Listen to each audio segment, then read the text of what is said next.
I want to bring in our first guest right now so that we can talk about it. T. Russell Nobile is a Judicial Watch senior attorney, a part of Judicial Watch's voting integrity efforts, and focuses on campaign and voting issues, civil rights issues, constitutional law, official misconduct by public constituents, and so much more. So thank you so much for your time. Thank you for having me. What was your reaction to the ruling today? We were very pleased, frankly not very surprised. For most of 200 years or 250 years, federal courts have always heard challenges brought by federal candidates over rules governing their federal elections. Suddenly in 2020 it became a new issue where people doubted whether or not federal candidates could bring cases in court to challenge electoral practices. And sort of been a non-event until 2020, 2019. And so this new this ruling today basically just returns us back to the way the world was in 2019. So very pleased, but not surprised. Mm-hmm. And really, you know, Representative Bost is who we're speaking of here. It says that this all points to election integrity. Is that how you see it as well? Yes, it deals with election integrity, and then also just honestly election legitimacy, right? Having so the law in question here, as you mentioned in the opening, is that ballots can continue to arrive 14 days after Election Day and be included in the count.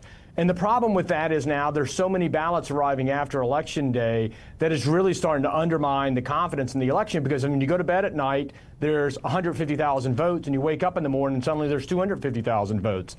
And then 3 days later, it's 350,000 votes. And so it's really corrosive to the democratic process to keep adding to the denominator of votes out there. So, I mean, obviously it's an election integrity issue, but it's also an election legitimacy issue. And, you know, in track and field, you have a 100-meter dash. In baseball, you have 9 innings.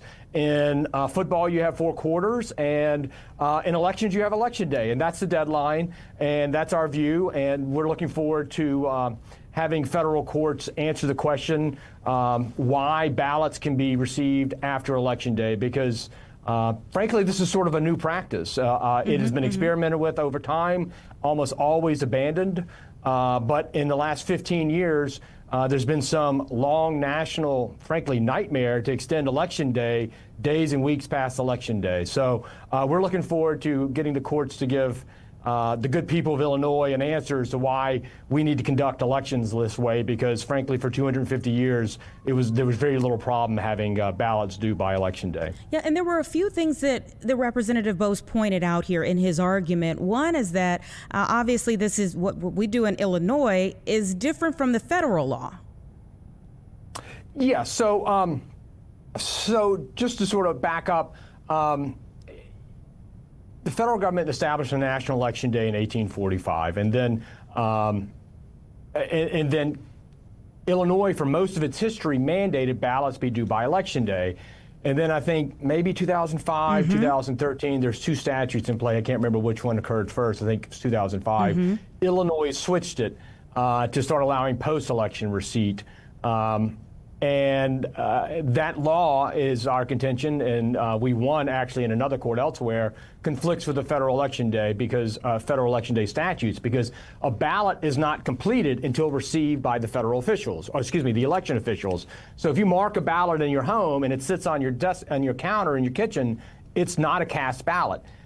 It can be lost in the mail. It can be changed in some states. And frankly, under the postal regulations, you can call back your letter. So if you mail something and you wanted to vote for President Trump and then he does something in the intervening time and he makes you mad, under the postal regs, you can literally recall that. Now, you know, does that happen frequently enough to change the outcome of an elections? Possibly not. But the thing is, a ballot is not completed until received by election officials. And so our view is that conflicts, the Illinois law conflicts with the longstanding Election Day statutes. So Justice Brown Jackson and also Justice Sotomayor said that this opinion could destabilize the elections process by inspiring more litigation. What are your thoughts on that? We respectfully disagree. I haven't gone through their 20-page dissent. Now, bear in mind, this was a pre-election suit. There are different issues that arise in post-election suits. I think that issue has been conflated. And so, when you bring a challenge to electoral practice that before Election Day, it's a different sort of standard. It's always been the case. And as I mentioned, there are cases from 1865, from the early 20th century, where federal candidates challenged electoral practices, and it was completely uneventful that they were allowed to hear their case, or that federal courts were allowed to hear their case. And so this is nothing new. There are no floodgates. There's no destabilizing. There will probably be some frivolous lawsuits, but courts are perfectly equipped with throwing those out. There have always been frivolous lawsuits as well. So this basically just returns us to 2019.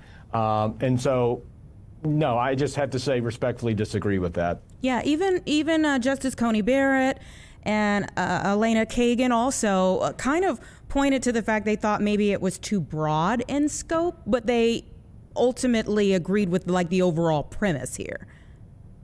Correct. Yeah. So we won 7-2. Now, two of those people two of the seven sort of disagreed on maybe how broad or how narrow it should be.